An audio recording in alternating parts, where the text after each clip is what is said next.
Exploit blockchain.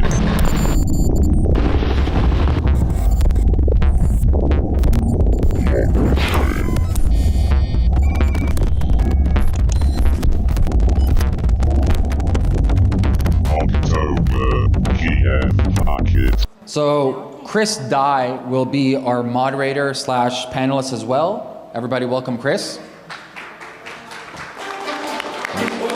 Next we have Muto Morikawa.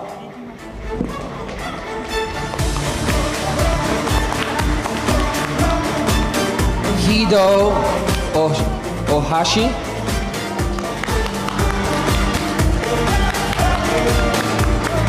And finally, Paulo Del Alberti.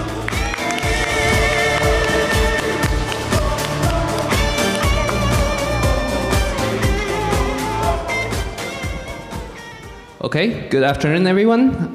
We're excited to be here. And let me first introduce everyone, but maybe we can, all the panelists, sit down. We can talk. So first, I'd like to ask a couple questions to our audience. Maybe, yeah, please be seated. How many of you have been to Japan? Although it's kind of hard to see from this bright.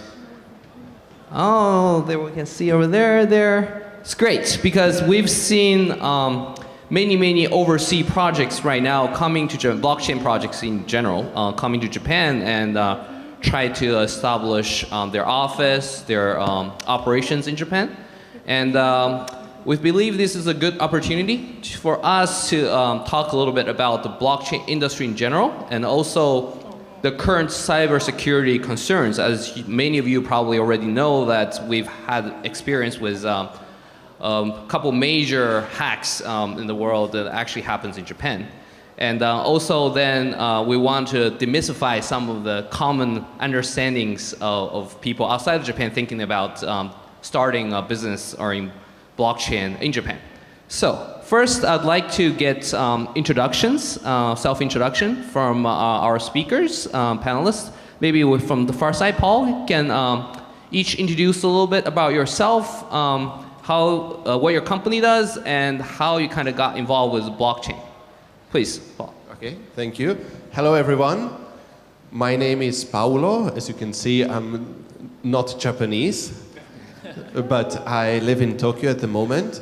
I'm here representing Bexam. Bexam is a public blockchain and DAG hybrid platform, which reaches a speed of 40 million transactions per second and which has an integrated cryptocurrency exchange. So since we are working on the exchange, that's the reason why I'm here at this panel today.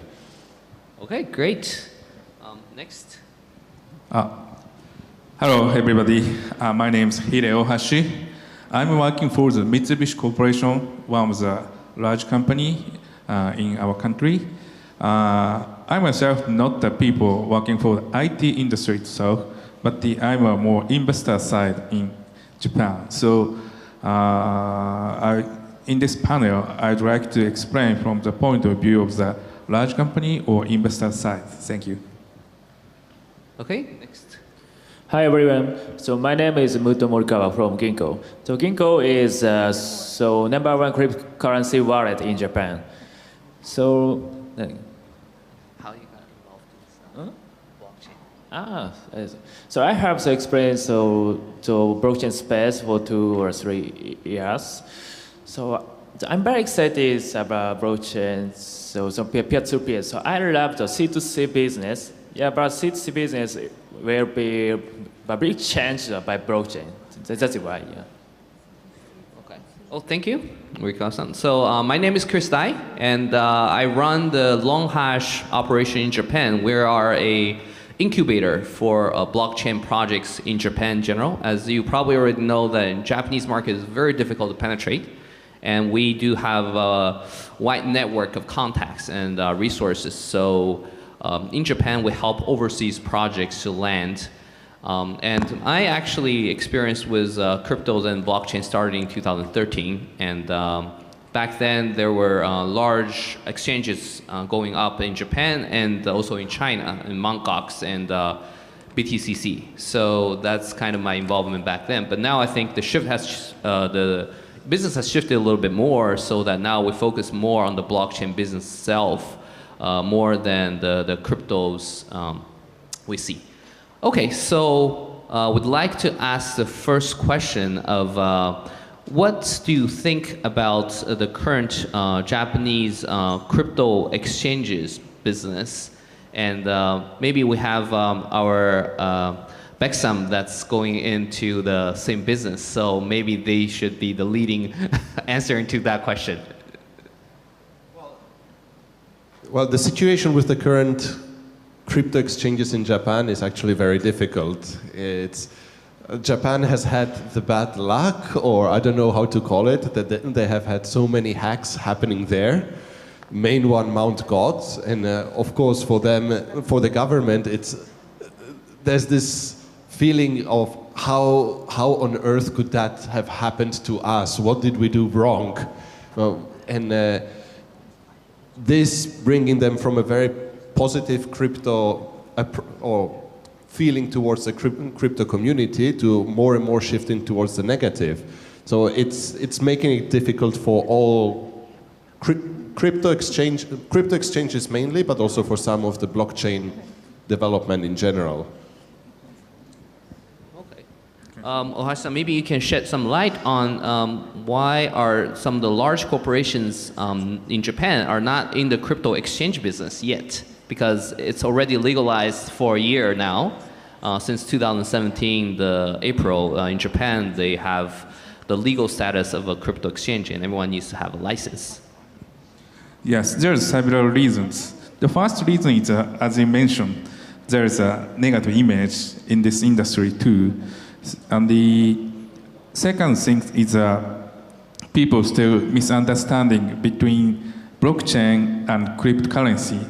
They think blockchain technology, that area is more large and wide, but most people think about blockchain equal cryptocurrency, and the cryptocurrency equal more think about speculations, not a kind of currency.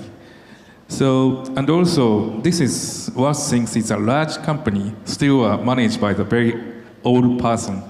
They are very hard to understand this new industry. These three things is a kind of still the kind of barrier to develop this new industry in our country, especially in the big large corporation, I think. Okay, what do you think, Rikawa-san, about the current crypto exchange business?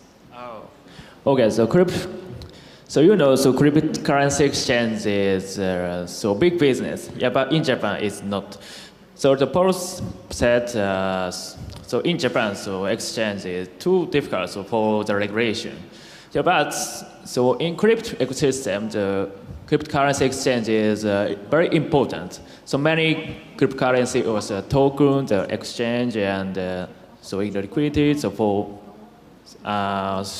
so raising the cryptocurrency for the project. So in Japan, the few tokens only be buy and sell. And so ICO is banned in Japan. So new project cannot so raising the big money. Yeah, but so Japanese ecosystem is difficult to grow. Yeah.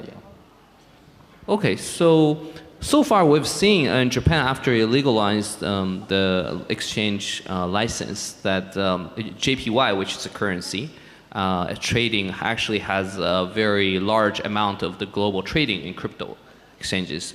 So we've also seen that there are very big hackings happening in Japanese crypto exchange market, such as Mt. Gox, and to start, and then this year, February, there was over $500 million hack with CoinCheck exchange. That's also happened in Japan. And just recently, maybe a couple weeks ago, there was Zaif hacked another $60 million. So how do you see the reason behind why are they getting hacked so often? So, well, I don't want to call it all happening in Japan, but there's a large chunk is happening in Japan, I'd say. And but you know, after the hack, what happened and what kind of regulatory changes did it trigger? Maybe you can shed some light on this, Paul. Well, the first question, why do so many hacks happen in Japan? I don't have an answer for that. I don't know if there's a combination of being Japan, so hackers get the feeling of, oh, maybe in Japan there's more money going around, so we are going to try harder to hack those exchanges. Or if on the other side there's maybe an security oversight from the exchanges thinking, it's not so important, or we don't really have to pay that much attention, or if it's a combination of both. I'd love to know the answer as well. But to the second question about what result has it triggered, it's difficult because, I mean, for me, coming from Europe, I'm very used to clear-cut rules. So when they come and when something bad happens, then they make a very clear rule. Okay, here's the line. This is wrong. This is okay. Just pay attention to this line, and everything will be fine. But the Japanese culture, it's often is not so straight, so direct. It's much more like, here's what is definitely allowed.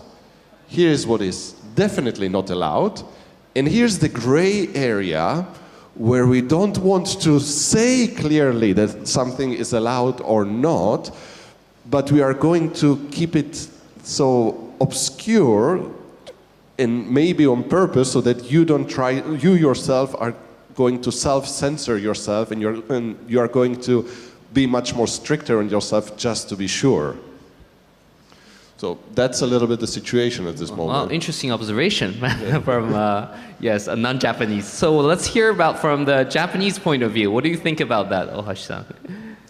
The first things I have to tell is, this hacking is happening in Japan, but we have to tell that similar things that happened in Germany in the Dow case in 2016. So it is not only Japan. But also, we have to tell that, as you may know, the trade volume of the exchange and cryptocurrency, Japan is the largest, more than half of the shares. So because for the hackers, it's better to hacking the large market. That is one of the reasons. And second reason is, of course, Japanese financial service agency starting from the new regulations. But some of the traders, exchange prices are not registered or kind of the get the approval from the FSA. So we have to use these registered exchange prices rather than kind of the non-registered prices. And third thing is clearly we have less good hackers or kind of good people who can manage these kind of things in Japan compared with China or kind of US or Canada, I think. Interesting. So, Morikawa-san, what do you think about the hackings in Japan and the regulatory response to that? Okay. So about the reason, so Japanese exchange so often hacked. So the crypto exchange so must manage so customer assets and so company assets separately. And in addition, so most of the cryptocurrency so managed is offline, a so-called cold wallet in cold wallet. Yeah, but so some exchange was hacked. So don't manage the cryptocurrency in cold wallet, in online. So so they manage so most cryptocurrency in one address. So once hacker attacks one address, the private key of one address, so he can get the all cryptocurrency. So there are two hacked exchange in Japan. So stored same way, so one address and one private key. Yeah, it's not safe. And the regular. Regulatory. Yeah. So Japanese regulatory was surprised at this hack. So because they alerted this exchange many times alerted, but they don't improve their security.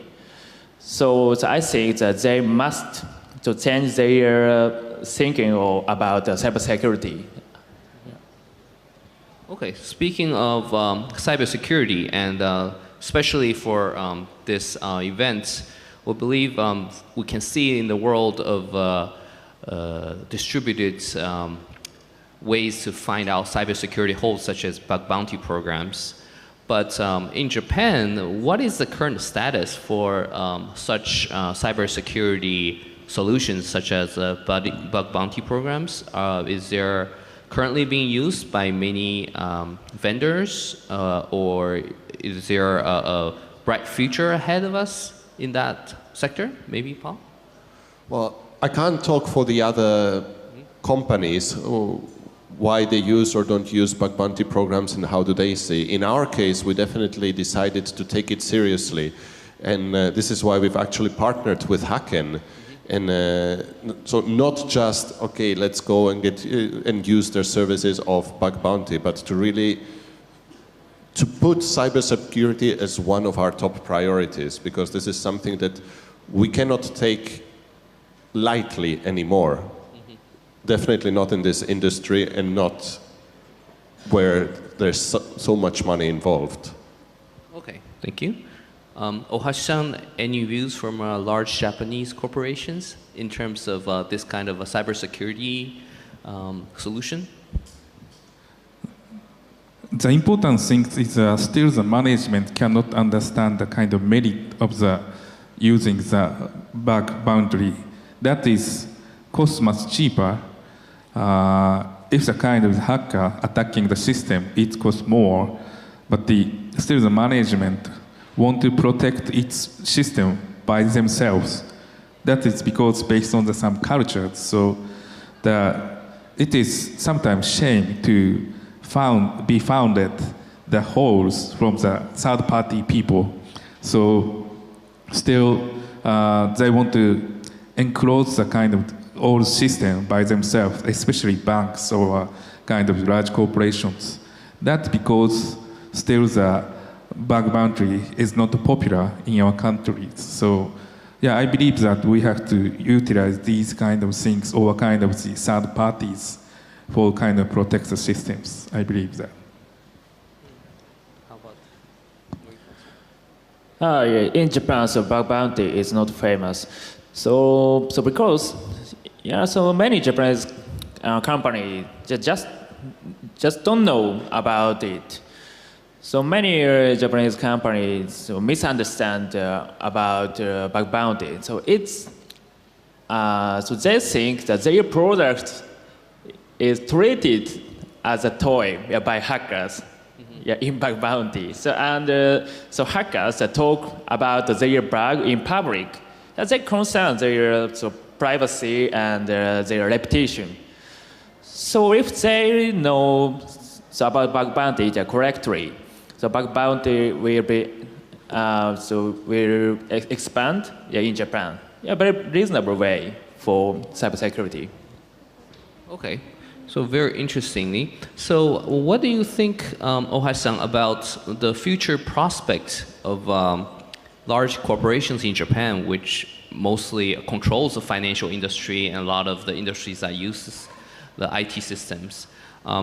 What would the change come for them to adopt this bug bounty type of a program with outside hackers or researchers submitting the holes for their systems? If it will come, and in what kind of way would they come, and what kind of time span would you think that will happen? it's very hard to predict all the things, but the people getting understanding the kind of need of the hacker. As you can easily understand, the world of the hacker is not always positive world in our countries, not only in our countries. So large corporations, especially the financial industry, now gradually understanding the importance of the kind of the white hackers, these kind of things. And also government, if there is government support, because almost all financial industry is based on the approval or registration from the financial service agency, if the government officially support utilize the white hackers or kind of enlightenment the utilize of the bug bounty, I believe that these kind of things will spread immediately among the large corporations. What I mean is kind of ironically, government support will spread this system very easily in our countries, I believe. Okay, thank you. So interestingly, you mentioned government support. So we want to go back a little bit to the blockchain industry. So do you think the Japanese government is actually supporting the blockchain, or is it against the blockchain? And if you're a foreign company and want to enter a Japanese market, what's the easiest way, or the sectors that you will take up to do first, do you think? Can you share a little bit insight with us in that regard, maybe, Paul? Well, the relationship of government towards blockchain, it's, as mentioned before, it's a little bit like half-half. So on one side, it's they see the great potential, they see the very positive things that it can bring, but on the other side, they also have experienced all these problems with the exchanges, or well, mainly with the exchanges or with the cryptocurrency. So they don't feel confident to take a very clear, strong stand, one way or the other. And but on an individual level, especially on the low level, they try to be involved. They try to be connected with blockchain companies. They try to really understand what is going on to get to make the best decisions. But before it gets from that lowest level to the highest one, where the actual decisions can be made, it's going to take a while. For a company coming to Japan, and a foreign company dealing in blockchain coming to Japan, I'd say, I mean, the best advice would be try to be in contact with the government. As hard as it can be, and probably you're going to have to find someone who already is connected to the government. They are not going to open the door to you as a foreigner, just, yeah, sure, come here and talk to us. But the best way is to really be in touch with them, because most of the real information comes from these informal gatherings, informal meetings, and when they get to know you, they are going to be much more open to whatever you're bringing. Okay, and I'd like to add a little bit question. So you talk about a partner with a local Japanese company would be easier to open door to the government. So is it better to work with a large corporation or a startup in Japan as a partner? Well, usually the large corporations do have more contacts with the government, so that's the answer. But at the end of the day, what are you looking for? So, are you looking to be new, be innovative, bring something that can really change the market, or are you taking the safe approach?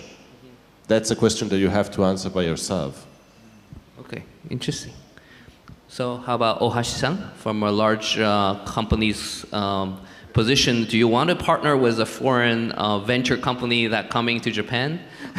Yes, Yeah, I agree what you told, but my advice is should be make a joint venture with not large corporation itself, but the subsidiary of the large corporations.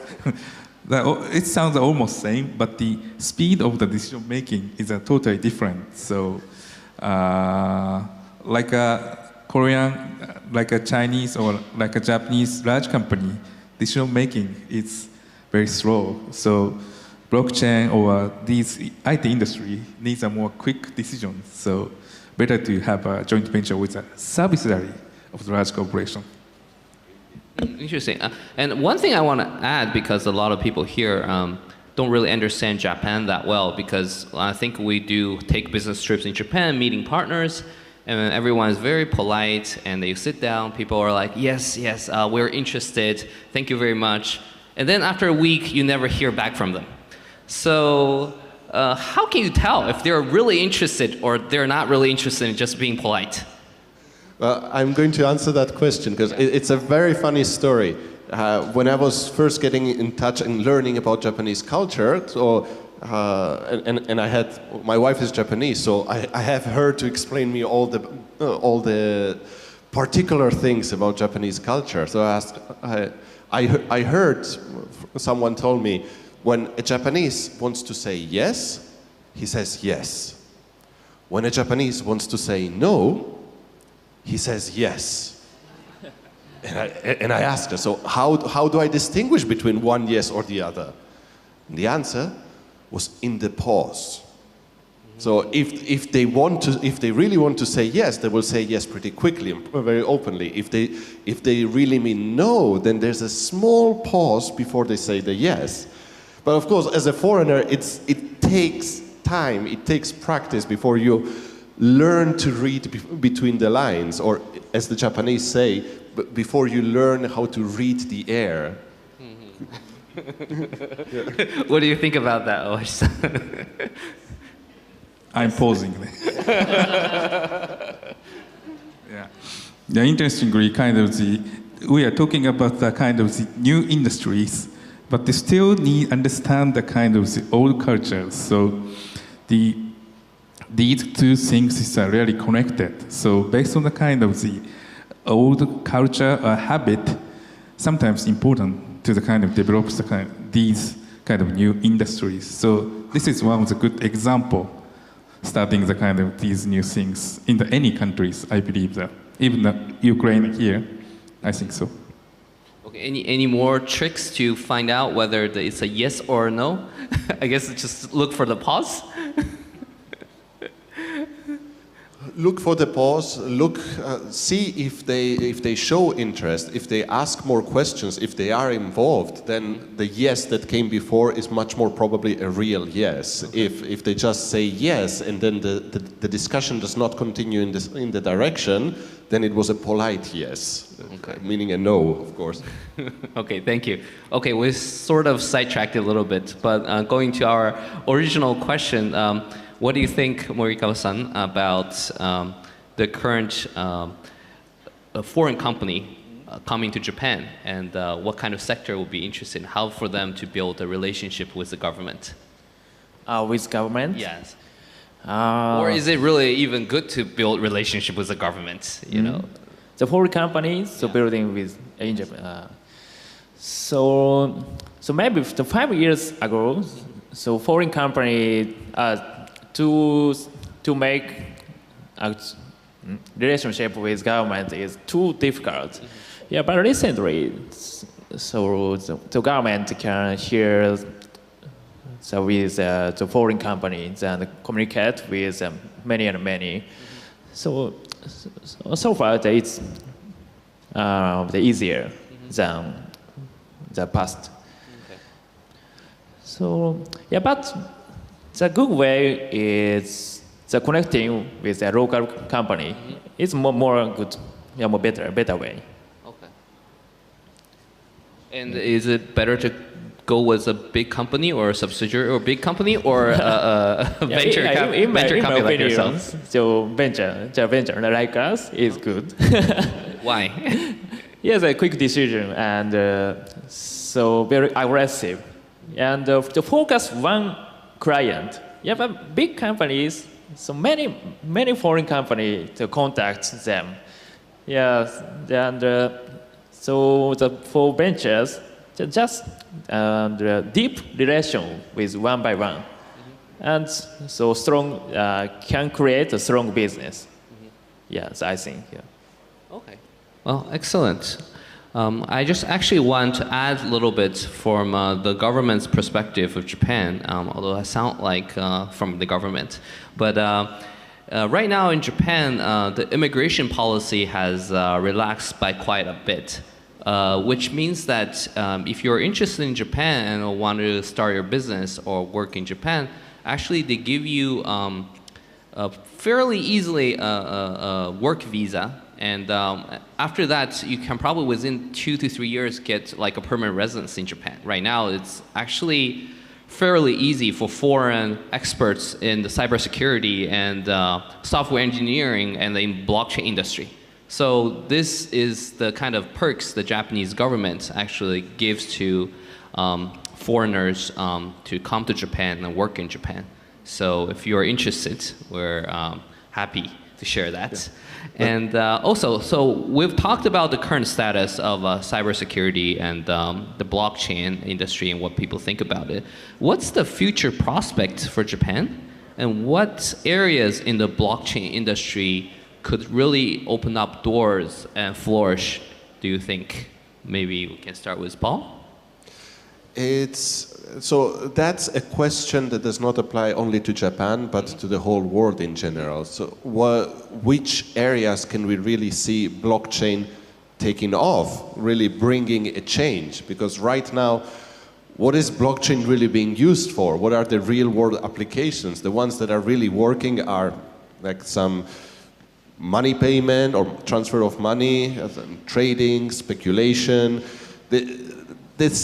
These are essentially the applications that they are, and there are many companies trying different ones, be it in the, how is it called, in the supply chain, or in identification, or telecom, or even in gaming.